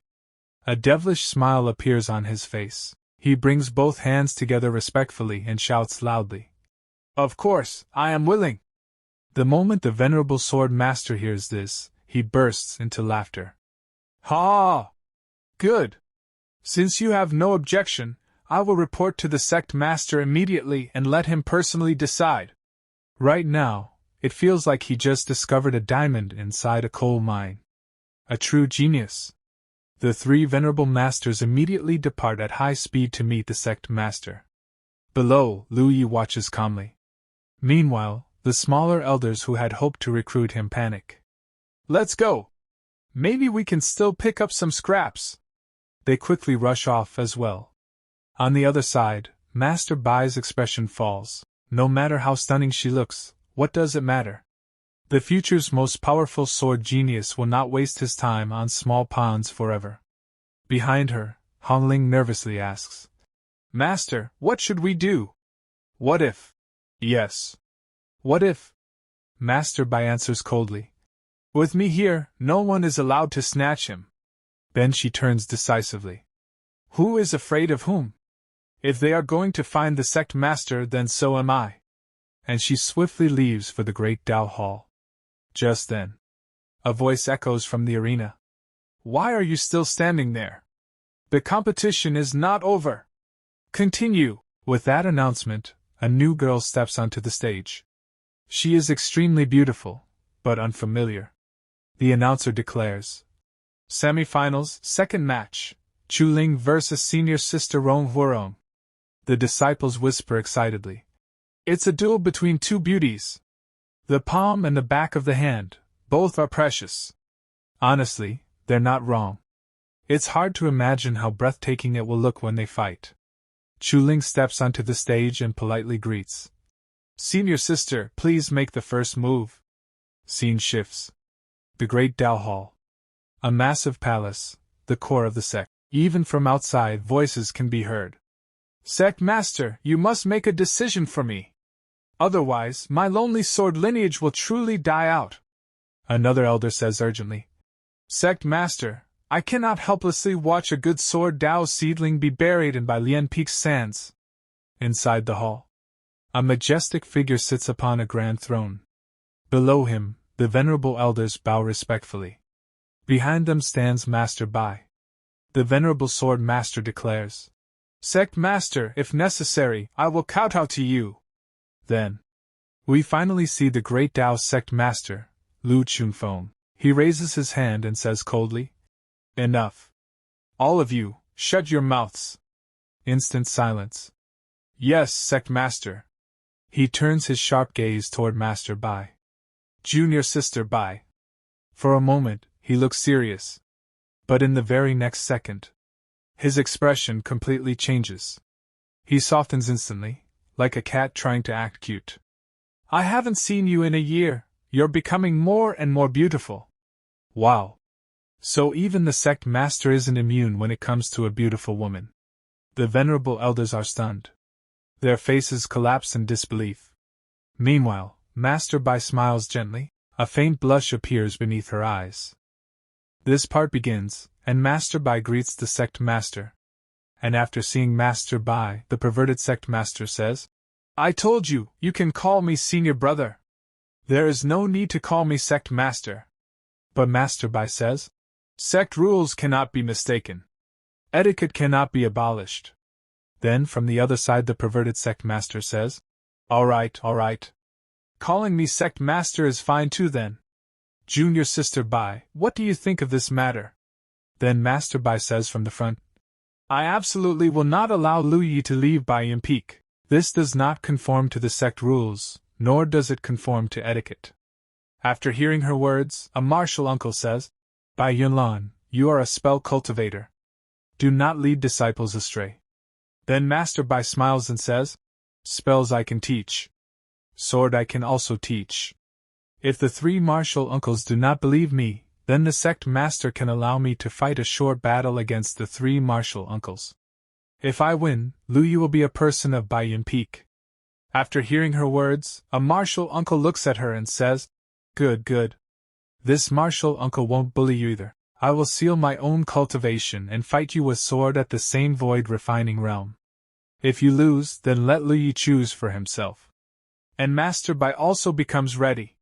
Then she quickly starts walking toward the arena and says, "I will absolutely not lose. If you want Lu Yi, come fight me in the sky." Behind her, the martial uncle also starts going and says, "Fine." For the sake of a successor, this old man is not afraid of bearing the infamy of bullying the small. And on the other side, the perverted sect master tells Master Bai to stop, but she has already left, so he says to the martial uncle, "Martial Uncle Lonely Sword, you must absolutely not hurt junior sister Bai." Then in the sky, Master Bai summons a spiritual sword, which appears above her. And she also pulls out her own sword. At that moment, Chu Ling notices that spiritual sword and starts looking toward the sky.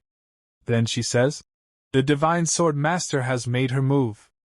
And as soon as the martial uncle sees Master Bai's power, he becomes completely shocked and says, "Junior sister Bai, how is it possible?" Then she says, "Martial uncle, be careful." Then she lowers her finger, and because of that her divine sword also starts descending downward. To block that attack, the martial uncle also sends his sword forward to block it and says, "Then this martial uncle won't hold back." And both of their swords clash with each other. The martial uncle is using his lonely sword strike to block the attack. But the next moment his spiritual sword starts breaking, and it shatters into pieces. The martial uncle loses. Blood comes out of his mouth, and he also becomes injured. Then Master Bai looks with a serious gaze and says, "Martial uncle, you have lost." Then she announces and gestures with her hand, "Please, next martial uncle, enlighten me." Then the second martial uncle comes in front of her and says, "Forget it. The sword Dao you just displayed proves you have the ability to teach Lu Yi. Since that's the case, it's not good for us to still snatch someone else's treasure." He accepts defeat. And the third martial uncle also says, "Not bad. I mean the same." After hearing their words, Master Bai brings both her hands together in greeting and says, "Thank you to the martial uncles." Then she comes down. where the perverted sect master is waiting for her. Then he says, "Junior Sister Bai, are you alright?" "Junior Sister Bai, the sword technique you used just now does not belong to the Great Tao sect, right?" In reply she says, "Obtained by chance. It indeed does not belong to the Great Tao sect."